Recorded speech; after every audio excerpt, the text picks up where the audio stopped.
Exactly, the recording is in progress. Let me quickly show you who will be today with me on the stage. On one hand, we will have Nicolas. He's our manager. He manages the Regional Innovation Hub for the MENA region, and he will tell us just in a couple of minutes a bit more about the general idea about our program. Then we will have Irene that will tell us all about the details and the mechanics of this new open call for innovation. And as well with me is Tina. She's responsible for the grants and finances with Veritech, and she will tell you more about the eligibility and what she needs to see that you can really profit from this program. Again, my name is Michael Kropak. I'm leading on the capacity development, and I will facilitate today's session.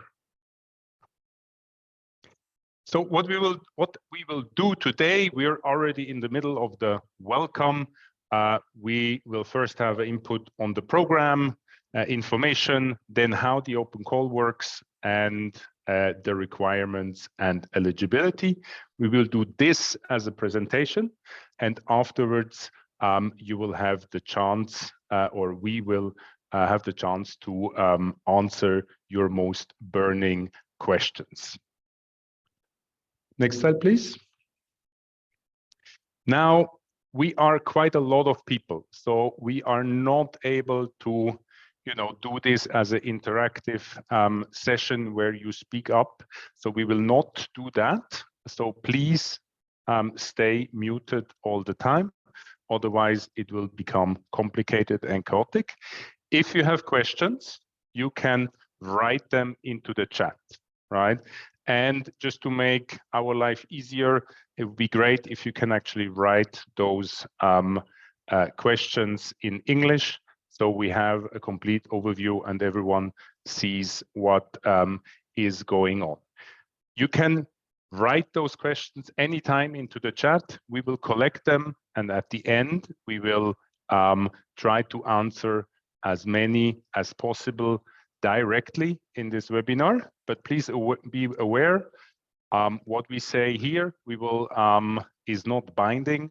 We will then review all those questions and then send you all or upload those answers to those questions then on our website. So you have then the binding answers to those questions. So if you have questions, write them into the chat. Another thing is we will do this in English and Arabic. So I will speak in English and my colleagues will also speak in English, but our colleague Maisam is in a different room. And in Zoom below, you have a little globe there and a button called interpretation. So if you click on that one, you will come to Maisam and you will hear everything what we are saying here in Arabic. Nicola, you want to maybe just translate that one in Arabic? Huh? Thank you, Michael. Hello, everyone. فالذين يريدون أن يتسمعوا إلى هذه الندوة في اللغة العربية يمكنكم الكبس على الكرة الجغرافية والكبس على اللغة العربية وسوف يتم الترجمة من زميلنا ميسم عطوب. Michael, over to you. Thank you. Thank you, Nicola.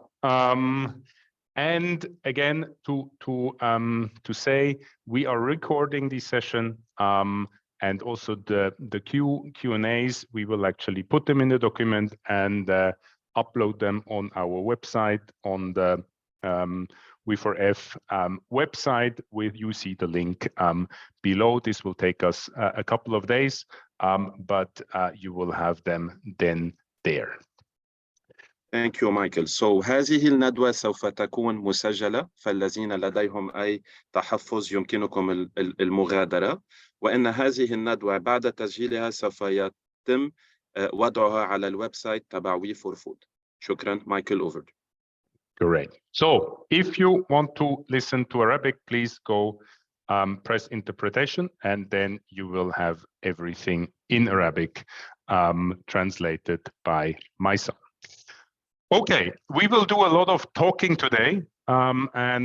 Before we do that, let us try to understand a little bit more who's in the room.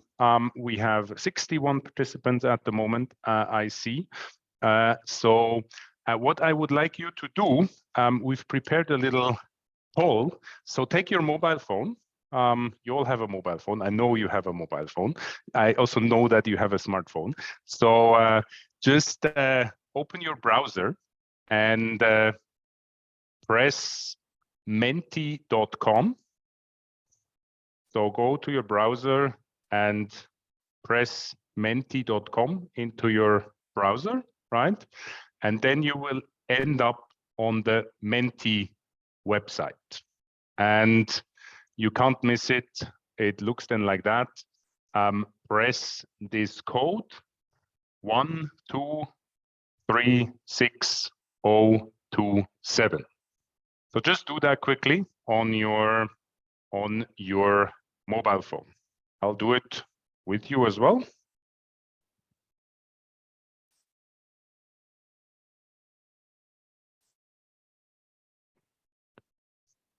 You're all done? Getting there?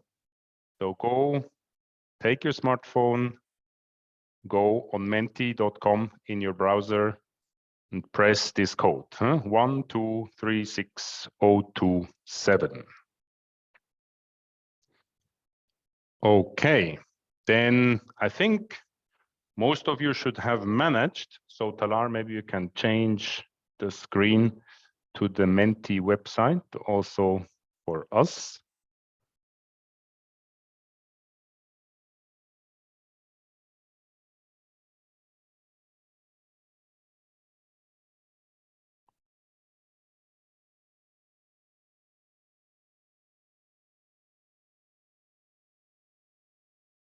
So the code is 1236027. Exactly. So Talar, yes, now, exactly. So let's start with the first question. So let us find out where you are based. So the first question will say, you can type in the country where you're based and just press submit and let us sort of see where the people are all from here. So I give you half a minute and let us see how that looks.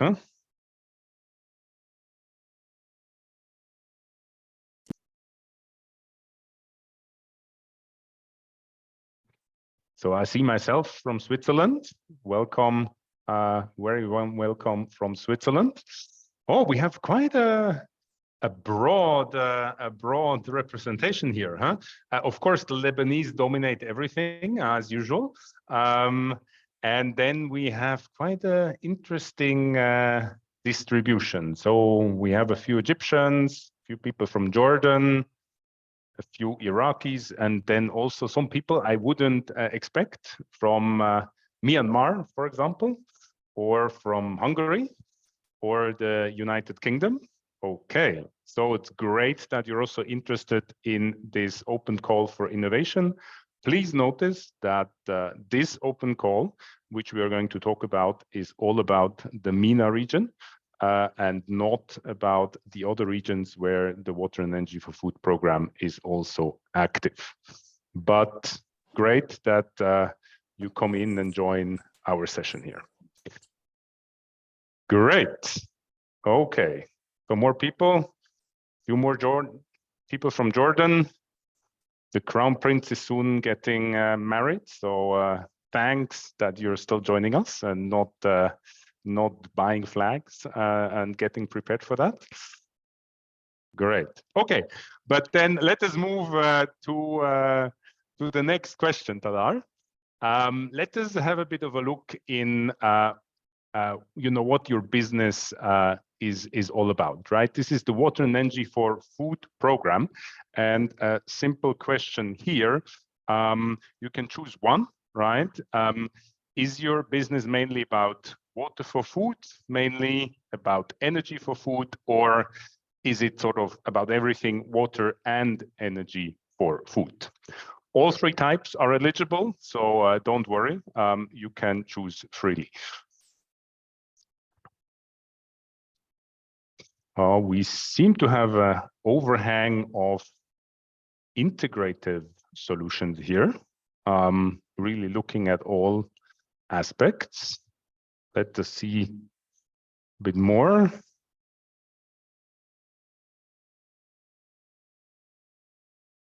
So we will not kick you out if you're not doing both. But it really seems that most people here really look at both aspects, at the water aspects and the energy aspects when we talk about producing more food in our region. Great. That's interesting. Very nice to see. So let us go to the last slide and I go a bit more into details. Now, this is a bit small, but here, let us try to deep dive a bit more. So we have 6 options here. We have what is your main innovation all about? Is it about water efficiency? Is it more about water reuse on treatment? Is it about a digital solution in this sphere? Is it about energy in food production, energy on the farm, or in the processing, or is it really about a waste solution, or a composting, or anything in this direction?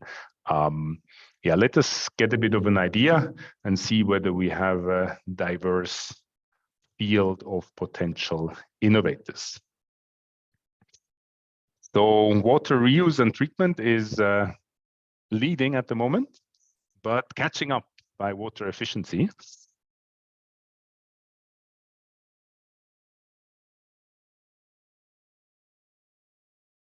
Energy in food production doesn't seem to be that, it's not having a good stand, huh? But otherwise it's quite a broad spectrum of potential innovations that we are having here together in the room. Of those 67 participants in total, not everyone is typing, but getting there. So let us just wait for a couple of more seconds so we have an overview.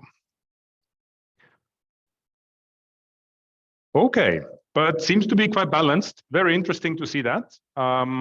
So water reuse and the waste solutions leading, closely followed by energy on the farm and water efficiency. Okay, thank you very much, Talar. If you can switch back to the PowerPoint presentation, we will dive directly into our first presentation. And for that, my colleague Nicola will take over and he will tell you all about the Water and Energy for Food program in the MENA region and what this is all about. Again, if you have any questions, put them into the chat. We'll have a look at them, and at the end of the session, we will try to answer your questions. So don't ask any questions throughout the presentation, but if there's anything burning, write it into the chat. Please, Nicola. Thank you very much, Michael. So hello again, everyone. It's a pleasure to be here, and thank you for taking the time to join. So we are proud to officially launch our open call for innovation. We are happy to share with you what it entails, and we look forward to engage later with you during the Q&A session. So what is Water and Energy for Food, or We for Food? So We for Food is a joint international initiative that is funded directly or indirectly by the US, by the EU, by Germany, Norway, the Netherlands, and Sweden. The aim of the program is Nicola, let me quickly interrupt you. Talar, can you put it into the full screen mode? You're in the backend mode still.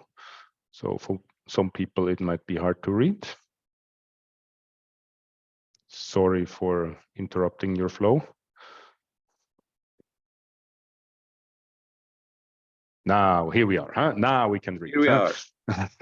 So again, those are our donor partners. So it's Germany, the EU, Netherlands, Norway, Sweden, and the US directly via their respective Ministry of Foreign Affairs or indirectly via their developmental arms. Next slide, please. So what is the aim of the program? Ultimately, it aims to enhance food security in the MENA region, optimize food system, and increase food supply in a more sustainable way by using less water and energy. The aim of the program as well is to enhance food, not only food security, but to enhance the livelihood of the people who live at the bottom of the pyramid. And by bottom of the pyramid, here we are talking about the poorest of the poor people who have an income that range between $2 and $6. The program as well aims to promote gender inclusion and promote a positive environmental resilience and impact, as well as protect and enhance biodiversity through sustainable, holistic management of water and as well as natural resources. Next slide, please. So actually, there isn't only a hub in the MENA region. There are 5 hubs in the world. So we have a hub in Southeast Asia, another hub in East Africa, one in West Africa, another one in South and Central Africa. And last but not least, here we are in the MENA region that is being implemented by Beritech and its consortium partner. So we have SEWAs who are in charge of the capacity building and knowledge management. We have as well Chemonics Egypt consultants who are in charge of the technical assistance, and IWIMI, the International Water Management Institute, in charge of environmental assessment and the monitoring and evaluation and learning. Beritech leads the overall management of the program, as well as the investment facilitation and broker. Next slide, please. So currently, as we speak, we have 35 innovators in our portfolio. As you will see from this picture, most of them are concentrated between Egypt, Lebanon, Iraq, and Morocco. We have few innovators scattered between Jordan, West Bank, Gaza, and Sudan. And if you notice as well, Tunisia, Algeria, and Yemen are not present on this chart because those countries are underrepresented. So we highly encourage receiving applications from those countries or applications looking to scale their innovations in those countries via a local partner. If you look at the bottom of this image as well, you can join the Water and Energy for Food website and learn more about our innovators, their business model, and their innovation. Next slide, please. So how do we go about it? We identify innovators that are active in the water, energy and food, or energy and food value chains. So this is what we do. We select this organization after a very thorough process. My colleague Irene Baghdadi will talk more about it later on. We provide them with tailored technical assistance. We help them mobilize debt or equity capital from the private market. We try supporting them by helping on enabling environment challenges, as well on supporting other ecosystem players and providing end user financing facilities. With that, I hand it over to my colleague Irene Baghdadi to provide more clarity and details about the program and the open call for innovation. Thank you, Michael. Thank you, Irene. Over to you.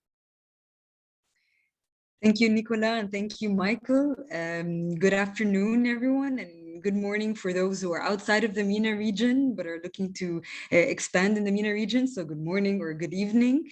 My name is Irene Baghdadi, and I'm representing Chemonics Egypt Consultants, one of the consortium members of the We for Food MENA Hub.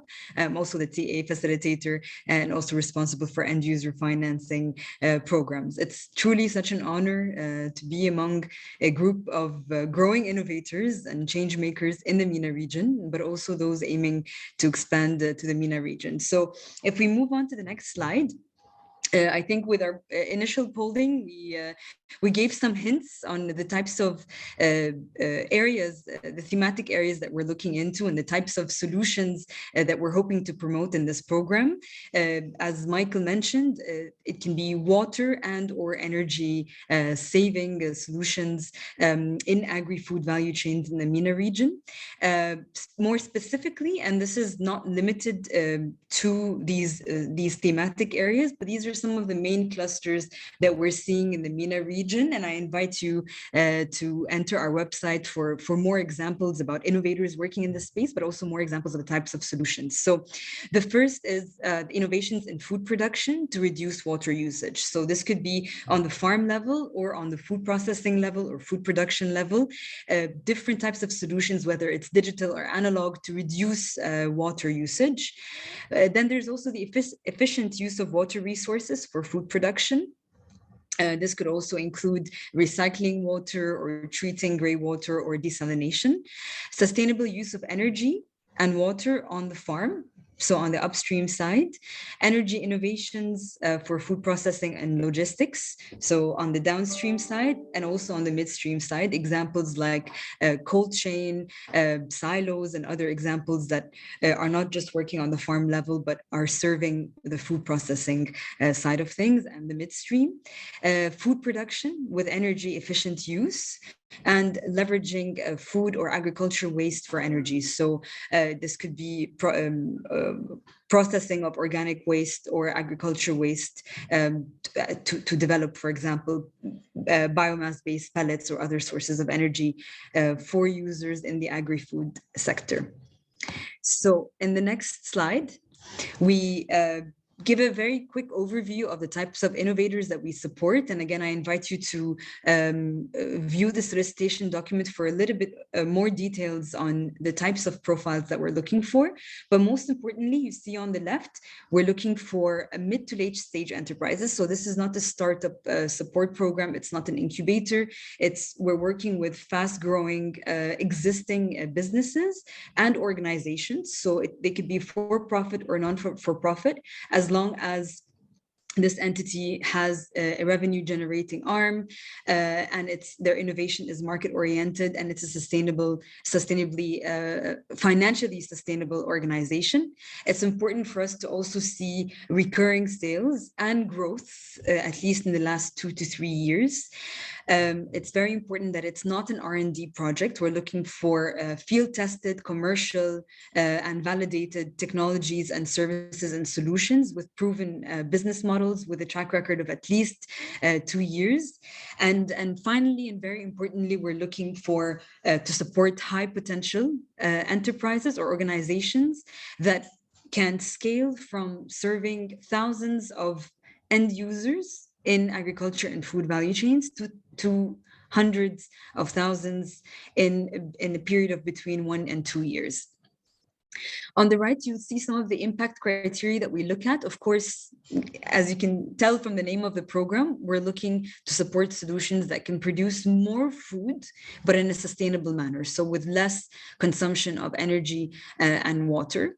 We're also looking for solutions and entities that can support the livelihood of farmers and suppliers across the supply chain to improve their income, to improve their welfare, and also to improve access of we4food technologies to the poor, youth, and women. Finally, it's very important for us to also see that this solution has a positive impact on the climate, on the environment, on biodiversity, on water use, and also has climate mitigation adaptation at its core. Next slide.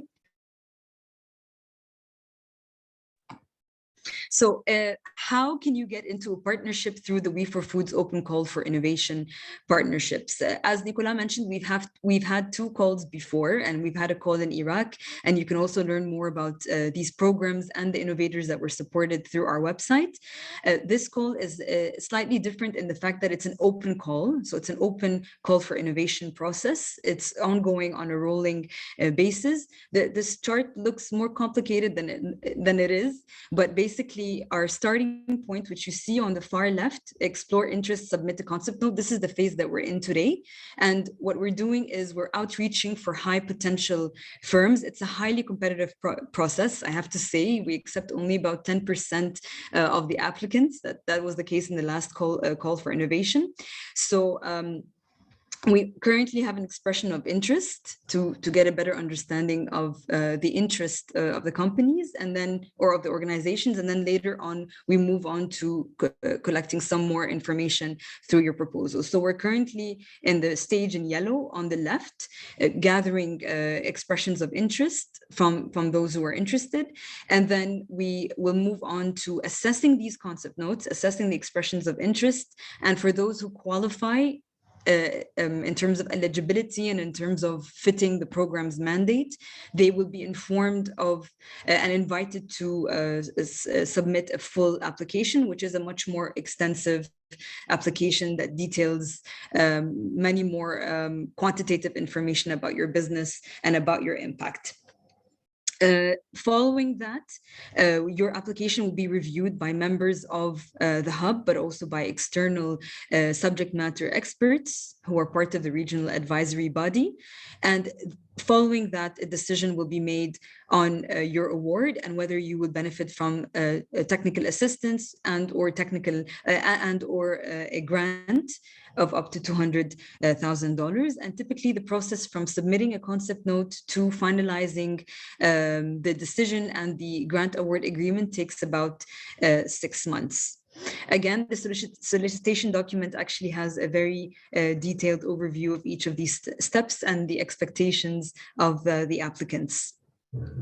Okay, the next slide. Thank you very much. So as we mentioned earlier, the process is really, it's a two-stage selection process. It's quite competitive.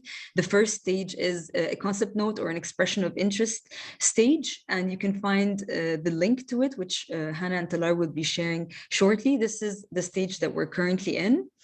And we're expecting to review the first batch of applicants in the month of June. So we encourage those who are interested to be considered within the next 6 months to apply by June 2023. And the full proposal stage is the one following, which includes a much more detailed overview of your organization.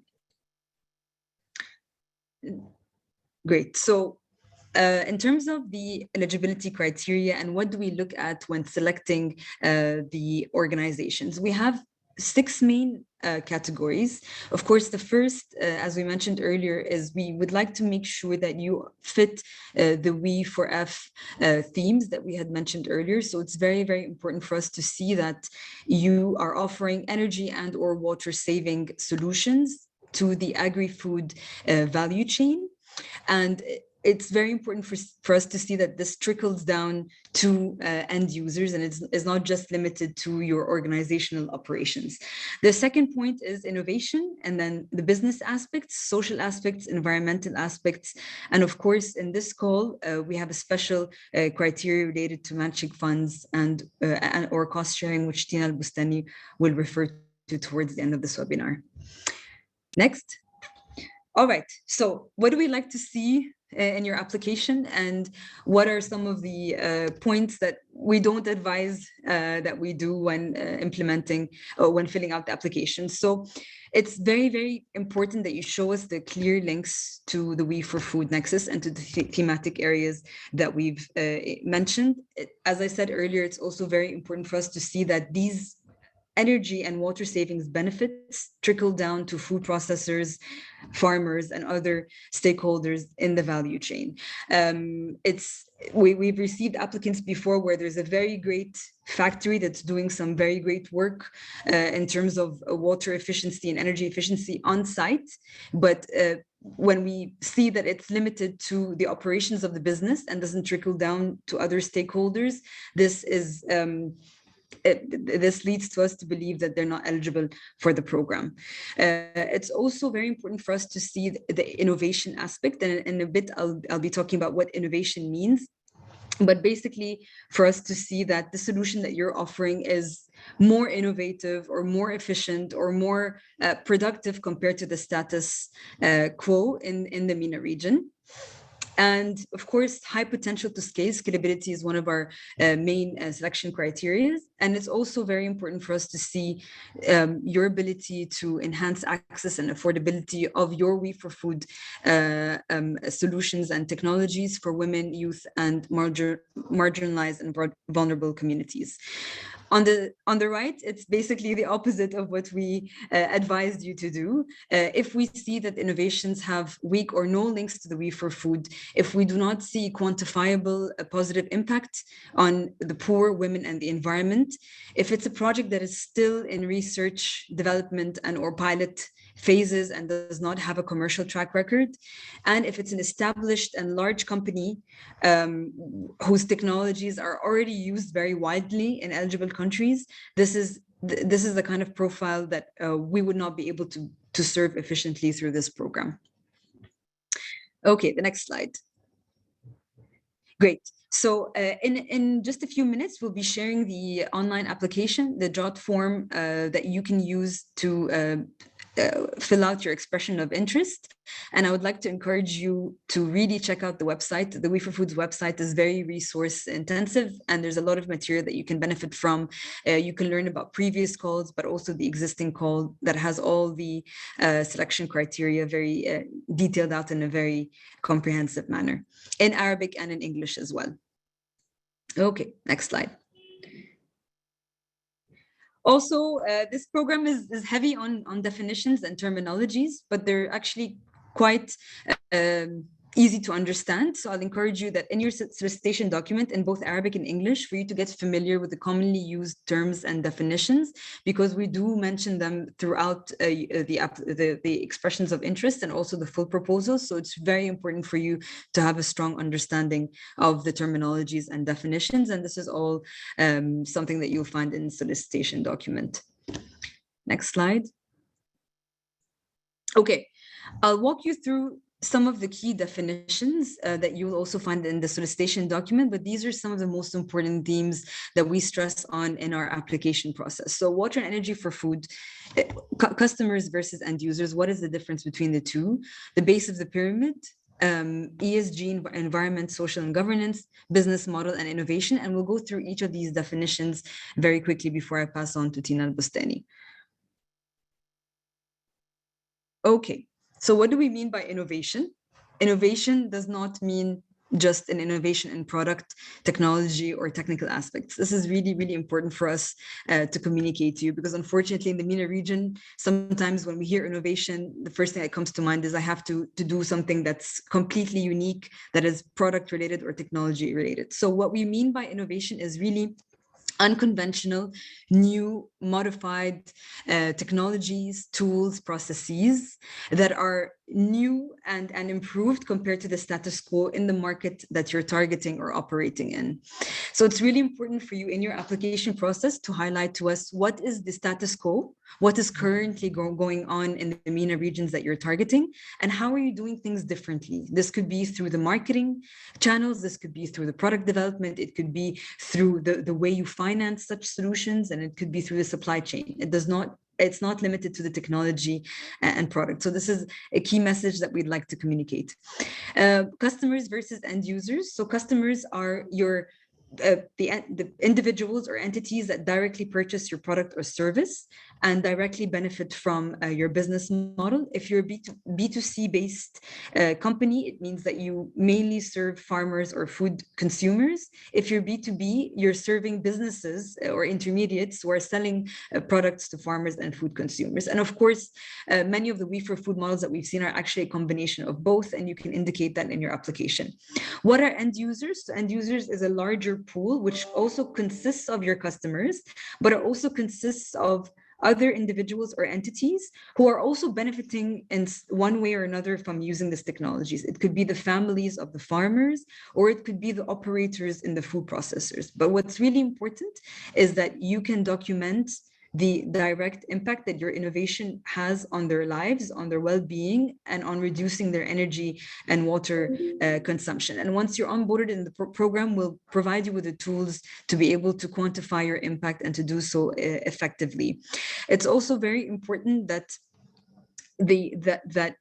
your end users are benefiting from some kind of We for Food related impact. So whether it's energy, we're supporting them in decreasing their energy consumption, or decreasing their water consumption, or decreasing their greenhouse gas emission footprint, their income, etc.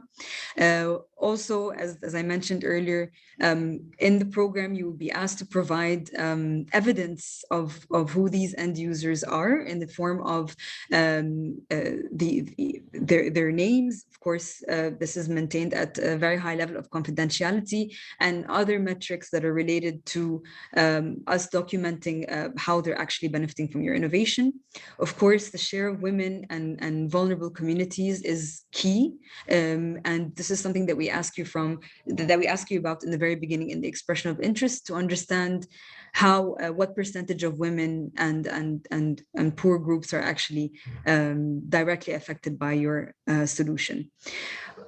We already spoke about the nexus before, but I think the key message here is that as Michael said earlier, you could be serving water efficiency or energy efficiency across the agri-food value chains, but it's also really important to show us how your business model is directly serving that and how you're planning on scaling up such solutions and the benefit that the end users, not just your own business, is benefiting from. Okay, the next slide. I think most of our audience understands what a business model is, but I think it's very important that we realize that a business model is not just the revenue stream or not just the product and service. It's really important for us to see how you create and deliver value to your target audiences, whether it's B2B or B2C, along the We for Food priorities. So how are you making these technologies more accessible? How are you making your solutions more affordable? How are you scaling up to reach a larger group of end users? How are you adapting your product to be able to better serve women and vulnerable communities?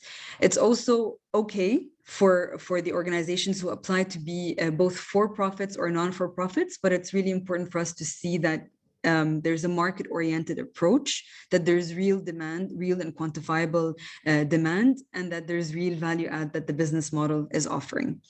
Okay, next slide.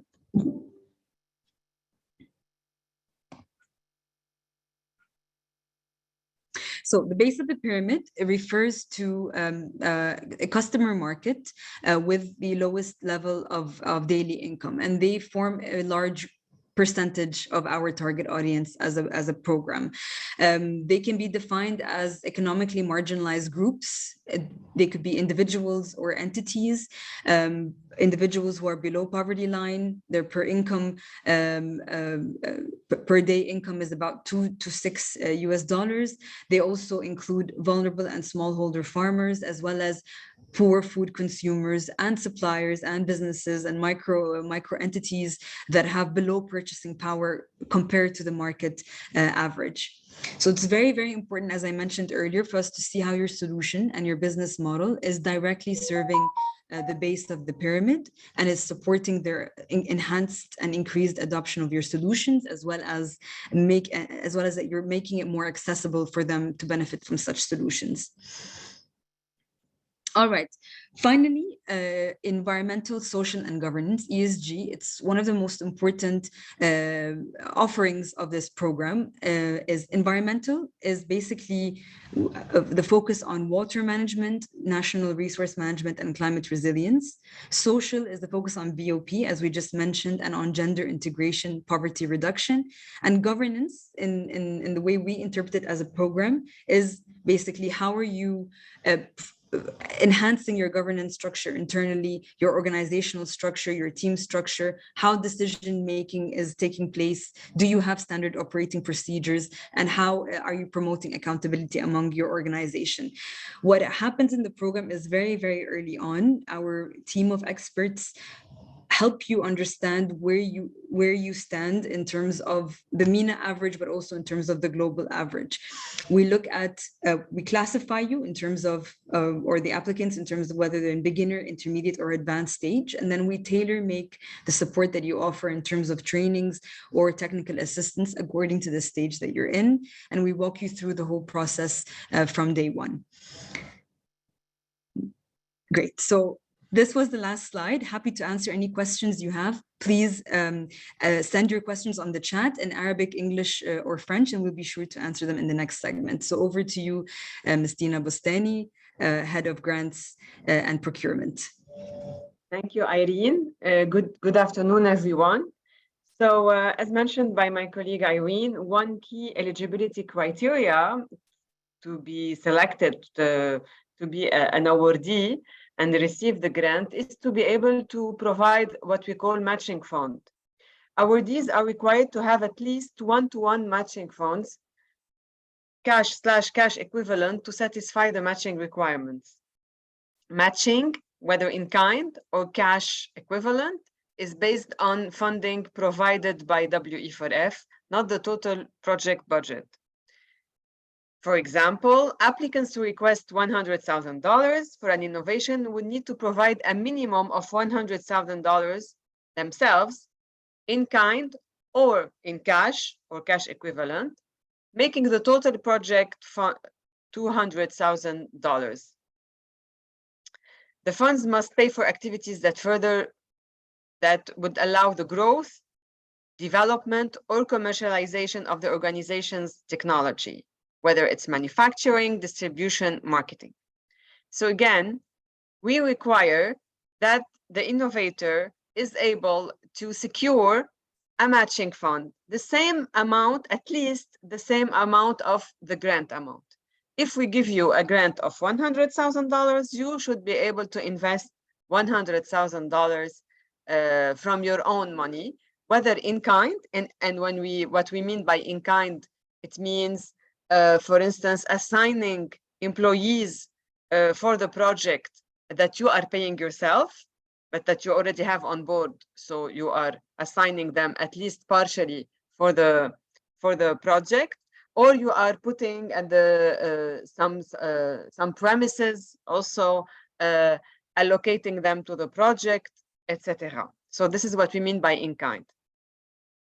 Now, when we will approve the grant management for you, if you are actually able to meet all the requirements we've listed earlier, we move to agreeing on a budget. And in this budget, we have all the expenses that the grant will fund. Yes, and also we will have the expenses that you will be funding from your matching fund. In the budget that will be covered by the grant, of the list of expenses covered by the grant, we can only cover direct expenses. It means people, for instance, employment cost of people who are directly working on the activity. This is one example. And we cannot cover any item with a useful life over 1 year and a cost of $5,000. We cannot fund this type of items. In other words, equipment are not allowed. So you will have to cover them from your own matching funds. We cannot cover restricted goods or unallowable costs. For instance, restricted goods, there is a list of goods. Most of them will not be in your in your list of my opinion. But for your info, it's like military equipment. It's like gambling stuff. We also are not allowed to cover pesticides. We're not allowed to cover other expenses, for instance, unless they have a very specific criteria. So all costs must be allowable, as I said, so not be on the list of the restricted items, allocable, that can be directly traced to the activity, and that we can actually allocate to the activity using a certain allocation key, and reasonable. And it should be as per market value, with a good fair value. If we are going to cover employment costs, then we should have in this budget the level of effort. That means the number of days that will be allocated for each position, and the daily rate of the position, and the sum of which the level of effort and the daily rate will be actually the amount that will be covered. So we will agree on an approved budget. And during the grant agreement, which will be eventually like 1 year, as we stand, we foresee it to be like 1 year, we will be paying you on a monthly or on a quarterly basis. We will be reimbursing you for the expenses that you have incurred. So this is how the grant is disbursed. It's based on reimbursement. And this invoice will have to be itemized as per the agreed budget lines. So if you have a budget line in the approved budget for employment expenses, for one position, two positions, then you show the invoice in the same way. You show employment cost, first position, second position, etc. All costs must be, of course, in the approved budget. We should have the backup documentation. For instance, if you have an employment cost, you have to show the timesheet, substantiating the level of effort, that is the man days allocated to the activity. If it's a stock, if you have bought some stock, raw materials, you have to show the invoice, of course. And the costs must be incurred within the period of performance. You cannot claim costs that you have for instance, paid or incurred before we have granted you the award. So it has to be after. And across the board, we need to make sure that we are in compliance with any special provisions listed in the grant agreement. And in order to close the presentation, here are some key considerations for you. We encourage you to start filling in the application as soon as possible. And no need for you to complete it in one shot. You can do it at different stages, because you can save it. And then you can reflect on it and go back and improve your answers and complete it until completion. And then you can submit in English, Arabic, or French. The 3 languages are accepted. Back up your answers with reliable sources and data. If you're referring, let's say, to, I don't know, let's say if you're saying my innovation would allow to save 30% water, try to back up this with some reliable source. And lastly, enjoy the learning and reflection process, and hopefully hope to see you and to as awardees, and to have the pleasure to onboard you. Thank you. Back to you, Michael. Thank you very much, Tina. Now, it was like this, you talked about gambling, and when you were talking, then suddenly the chat was being populated, right, with lots of different questions, right? So if you still do have questions, please write them into the chat, and then we will try to answer them right now. So maybe you can unshare the screen, Talar, so we can see each other a bit better.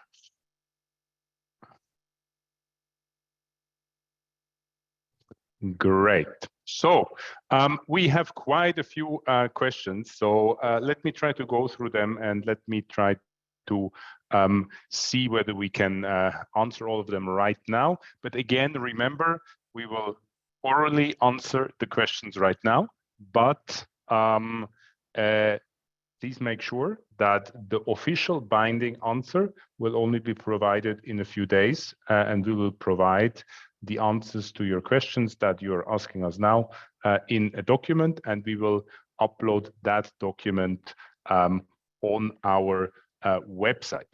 So we had some people, for example, from Zambia here at the beginning, and if you are working in Zambia and you want to implement something in Zambia, then you're in the wrong webinar. This webinar is about the MENA region, and the Water Energy for Food program has different hubs, which is operating in different geographies. So Hannah, if you could maybe just pull up the website, where on one hand people will see where all the documentation is being uploaded for our hub, but also where people can find information from other sites. Could you quickly do that, Hannah? And then I'll come back to you, Tina.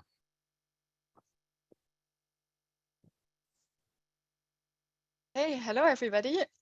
So just because you are not from the MENA region, you can still apply as long as you are implementing in the MENA region. So even if you're in Zambia, but you have a great partner within the MENA region and would like to hop over here, that is also a possibility. Now, when you open the we4f.org website, you will find a tab up here called Open Call for Innovations. Here you will find an overview of the calls that we currently have running. In our case, everything that we're saying here pertains to the Middle East and North Africa. However, there are indeed also 2 other calls currently open in South and Southeast Asia and in South and Central Africa. So Zambia would in this case go here. I think we had someone from Myanmar, I believe, so that would be the South and Southeast Asia hub. Now, when you open this Open Call for Innovations page, you will find all the documents that Irene already highlighted earlier, including the JOT form where you can apply, but also the solicitation documents in both languages, Arabic and English. And you can find some more fundamental information here throughout the website, including, very importantly, as I just said, the geographic area that we're covering with this hub, as well as the caveat that if you have a partner in one of those countries, you may indeed be eligible. You can also find an overview of the innovators that we're currently already supporting. If you click up here on innovations, you can look for them by focus area, product segment, country, or just have a browse through. So I would very much recommend this so you can get a feel of what types of business models are applicable for We4F.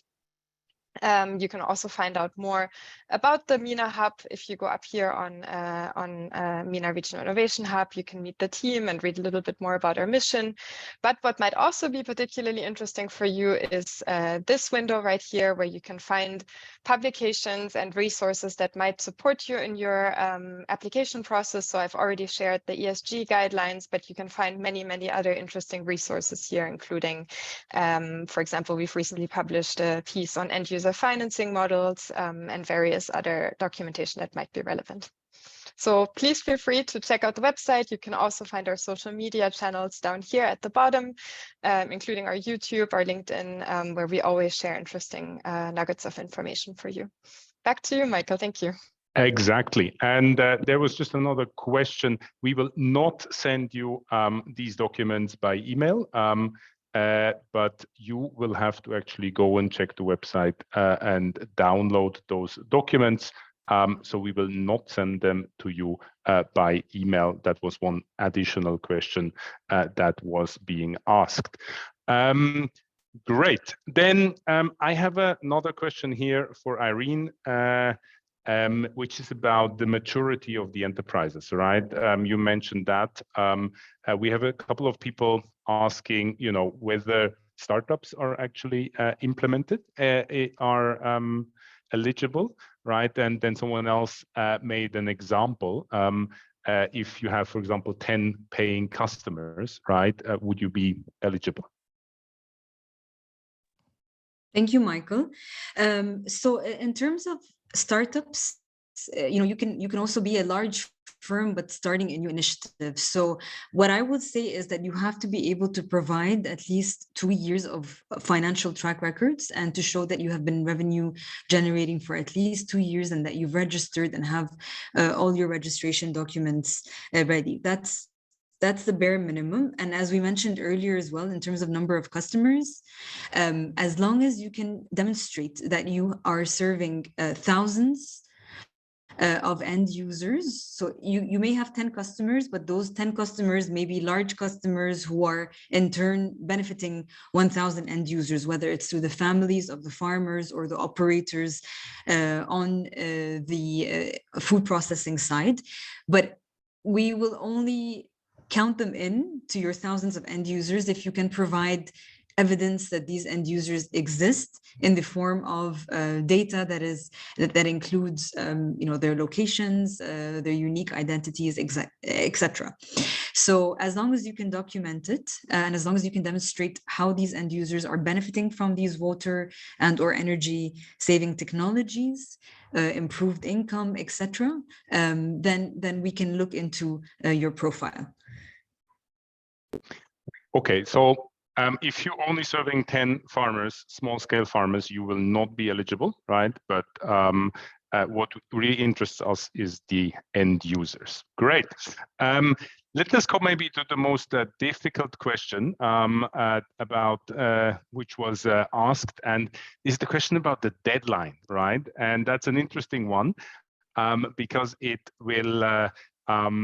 It has also an interesting answer. So for this open call, and that's why it's called an open call, there is no fixed deadline. But what we will obviously do is we will review the applications that we get in on a rolling basis. Now, you can, of course, think that the earlier you submit your applications, then the earlier we will be able to actually look at your application. So if you want an indication, it would be, of course, good now if you could submit your EOI before the end of May, and then we will be able to have a look at it in the coming weeks, and then you will get from us an answer if we can proceed with the different with the next steps in this whole process. So there is no fixed deadline. If you need some more time, that is fine. But of course, we will actually review them on a rolling basis. And in that sense, it's of course beneficial for you if you can submit your application as soon as possible. We will not take any questions directly. So if you have any questions, then please write them into the chat. Then I would maybe come back to you, Tina. There were several questions about the matching funds, right? So maybe you could explain that again, so it's really clear to the people now. How much matching funds do they need to provide that they will be eligible? Okay, so they have to provide a matching fund that is equal at least to the grant amount we are giving them. For instance, if the grant amount that we will give an awardee is $50,000, then the awardee and the company being awarded must also invest from their own money $50,000. If we give a grant for 100, then the company must invest 100. Okay. If we give 25, then it should be 25 at least. Okay. The coverage, the amount, the extra amount will play or could also play a role in the selection.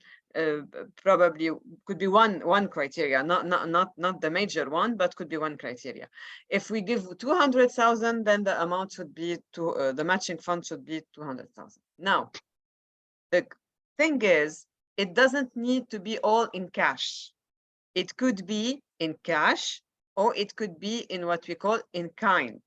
In kind means an employee who is totally, let's say, dedicated to the activity that is having the water and energy for food impact. The cost of this employee can be included in the matching fund. They are already paying him, so it can be included in the matching fund.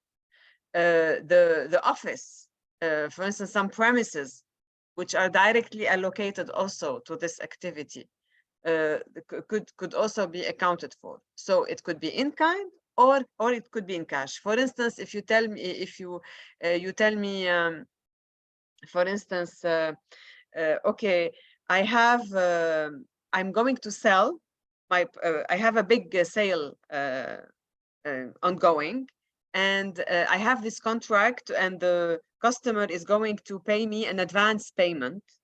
He didn't pay me yet, but I have the contract signed.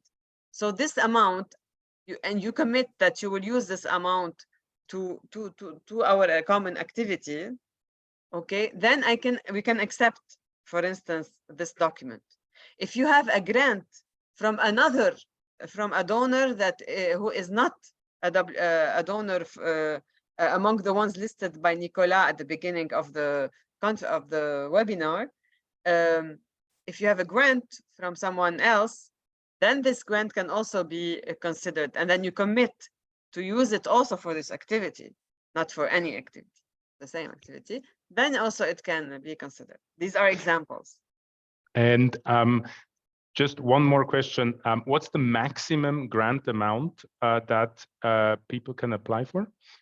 The maximum grant amount is $250,000, but subject to availability of budget. Okay. So maximum 250, and so basically the biggest project that potentially could be funded through We4F is the 250 from We4F, plus you have to bring 250 in matching funds, whether in kind or in cash. Ideally, of course, more, but that's sort of the minimum for such a large project, correct? Correct. Okay, great. And it's also not related to countries or anything. So it doesn't really matter from which country in the MENA region of those 11 countries the people apply for, correct? Indeed. Okay, great. And then maybe we will have to look around again, Tina, just to bother you a little bit more about that. Is there were a couple of questions around the approved budget, right?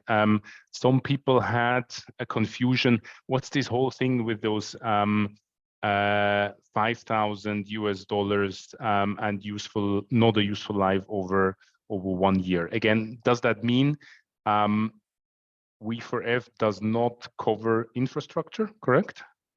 We4F does not cover infrastructure. We4F does not cover construction costs and does not cover, under this type of grant we're discussing, does not cover equipment. Because equipment normally our cost is above $5,000 and they last for more than 1 year. Okay. Mm-hmm. For instance, we could cover computer. They could last for more than 1 year, but they are less than $5,000. Mm-hmm. But big equipments, these should be covered by the innovators, and this needs to be known. Mm-hmm. Mm-hmm. Great. Maybe just to let you breathe for a second, there is maybe ask Irene that question. There are several people that sort of wonder about the registration type, right? Some people are NGOs, some are commercial businesses. Are they both allowed to apply, or how does that work, Irene? Yes. You're both allowed to apply if you're for-profit or non-for-profit, as long as you are a registered entity in one of the countries in the MENA region and or operate in the MENA region, even if you're registered outside of the MENA region. But it's important that you demonstrate that you have a national partner in one of the target MENA countries and that this partner has been your partner for at least 1 year, and that you can provide the evidence to show your partnership. And there is a very special question. There is someone out there that has been vetted as a consultant for the We4F program. Now, this person seemed to have changed its mind. Now it wants to apply as an innovator. Is that technically allowed? You mean he was a? That's a question for me. Yeah, for example, Tina. Yes. So he was a consultant, and then now he wants to become an innovator. Yes. I would say tentatively, yes, it's possible, but we will have to look more into the details. But I would say tentatively, yes. Okay, great. And similar question, a bit different. There is, we have a very large international audience here. If you have been supported in other hub, for example, in Southeast Asia, can you now like profit again from the We4F program in the MENA region, or that's not possible, Tina? Again, I would say tentatively yes, but they, as we said, they have to have a partner already signed in the MENA region. And if they already have a partner in the MENA region already signed in, yes, they can apply. Okay, great. Just going back to the non-for-profit part again. Not sure if that's one for Tina or for Irene. Now, if you're like a complete non-for-profit, right, and you're not making any, you don't have any customers and you don't make any profits with your services, are you still allowed to apply for We4F or not? Profit is not mandatory, but you definitely have to have, again, at least show that you've been serving thousands of end users with your water and or energy saving solutions in the agri-food value chain. And it's also important to show that you have financial sustainability, because without financial sustainability, it becomes very difficult to scale your services and your solutions towards a larger group of end users. So that's why for us, financial sustainability is key, because it's a step towards being able to scalably and sustainably surge, eventually get to the point where you can serve hundreds of thousands of end users. Okay. That's a good one. No, Tina, you wanted to add on that one. Yeah, I wanted to add that, I mean, you can be a not-for-profit, like you donate, you help the vulnerable people, you raise funds for good causes, but you need to have what we call a for-profit arm. You need to have one activity where you are actually selling things and at least breaking even. I mean, aiming to break even and make profit on this activity. Now, of course, you can as a non-for-profit, you decide to reinvest all the profit in the non-for-profit. You don't comment dire, distribute profits, but you need to have at least one activity, and this is the activity that we would actually cover in a fund, where you are selling things, not giving away, selling, and with the aim of reaching eventually break even and profits from this activity. There's not a detailed question to you, Tina. You know, talking about sort of the management and overheads. I mean, are these eligible costs that can be covered through the We4F contribution? Well, when we say direct costs are only direct costs are allowable, that would mean that overhead are not allowable. Now, if you tell me if you tell me there is an accountant, I'm going to have an accountant dedicated to this activity, I believe it can be considered tentative, and this is a tentative answer. A tentative answer that we will write. Yeah, to be confirmed. Great. We have one innovator here still asking questions around those $5,000 things. He gets the point of the infrastructure now when we are talking about you know, machines and the material costs for food processing. Is this eligible or not? Again, if it is costing more than $5,000, it will not be eligible. Okay, so material cost stuff that has a longer shelf life than a year, that is not eligible. Correct.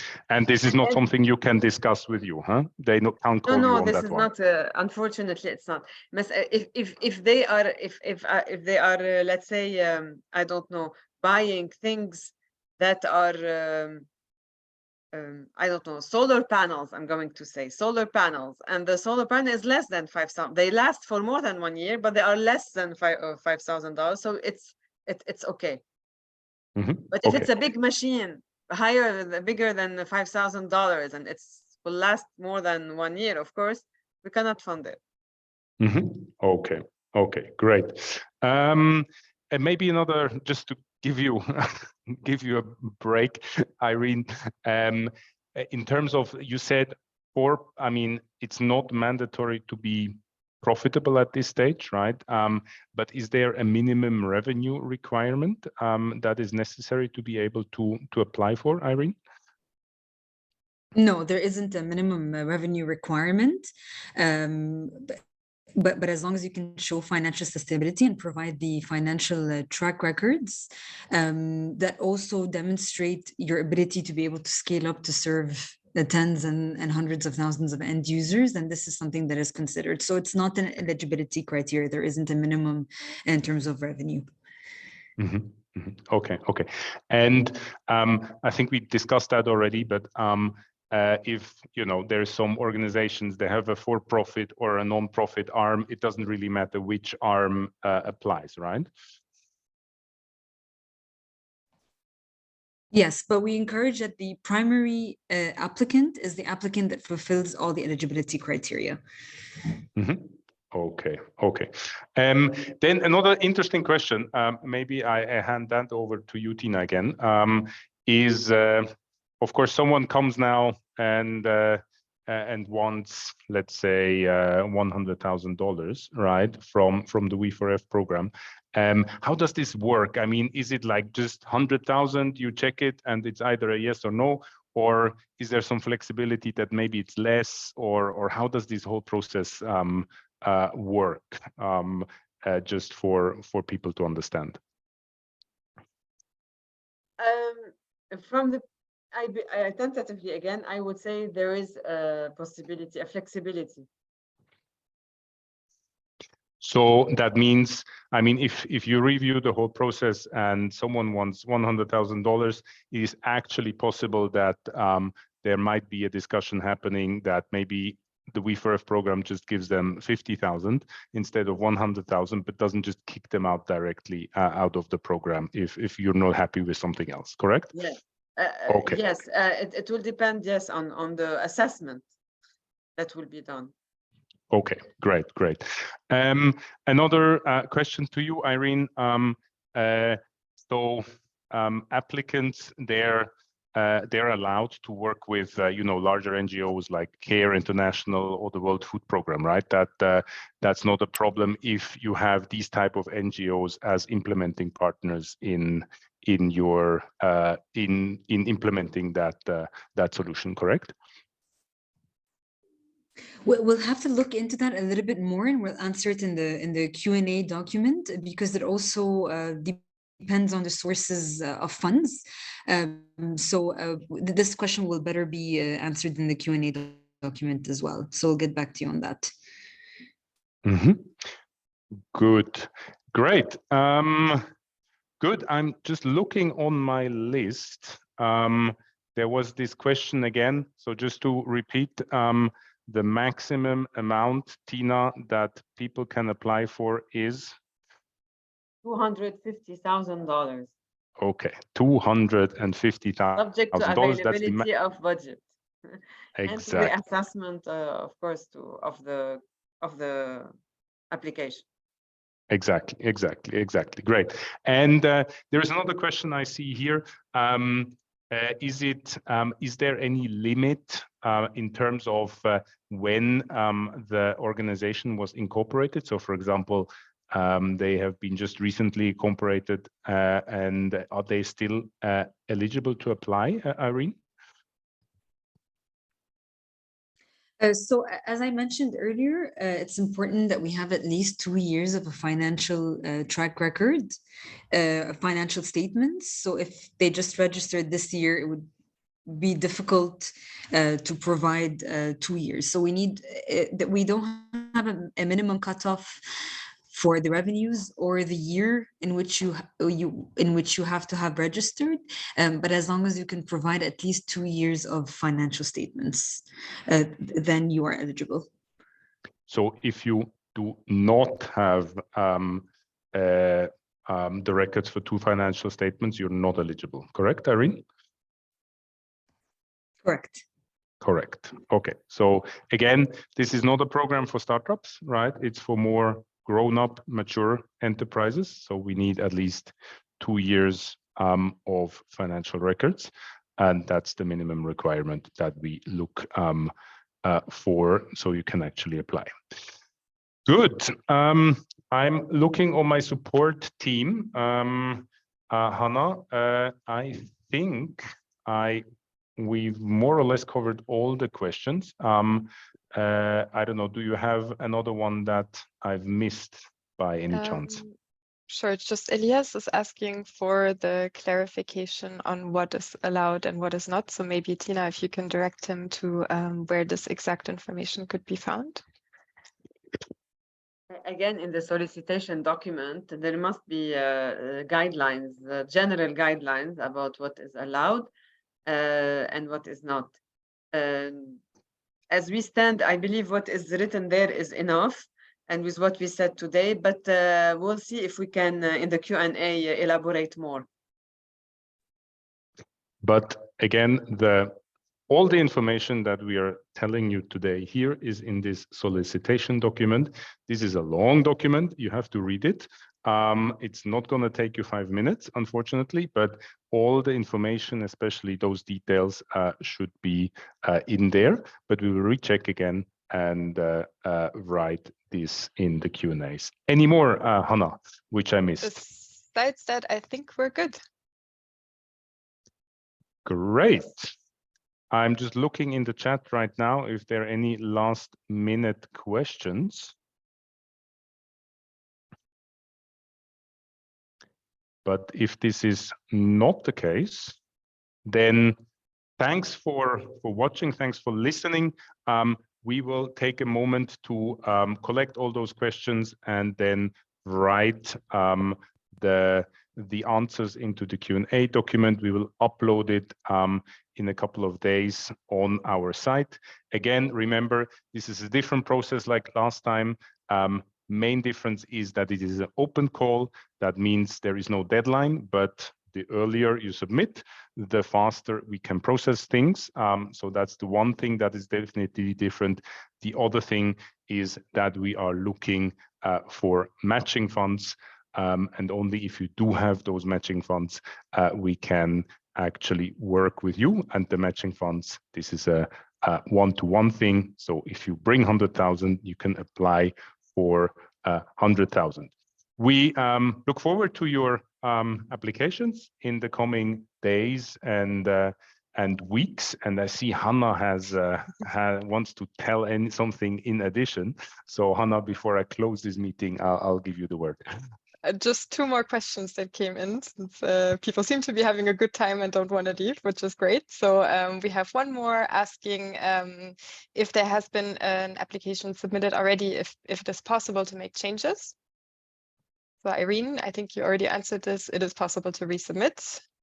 And then we have one more asking if the company history has to be related with water and energy for food.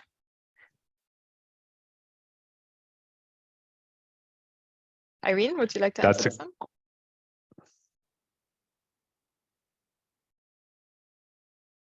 Yes, that's a yes, of course. At least 2 years of delivering solutions in the water and or energy savings solutions. Great. No, okay, that's so exactly. So if you have been producing moon rockets and now you're changing into water efficiency and agriculture, obviously, yeah, that doesn't count, right? So we want to see a certain history in your operations, what you have been doing, but it doesn't have to be exactly that innovation that you want to push, right? But in general, we want to see a certain history in that area. Great. Okay, but thanks again for listening. We will upload the recording of this webinar when will you do that, Hannah? That will not take that long, right? It's going to take a couple of days maximum. Couple of days. And then the Q&A document will take a bit longer. You'll find all there. And again, it's an open call, so you can apply whenever you want. But the quicker you are, the quicker we will be. So thanks again. And then looking forward to your applications. Have a nice evening. See you soon. Bye.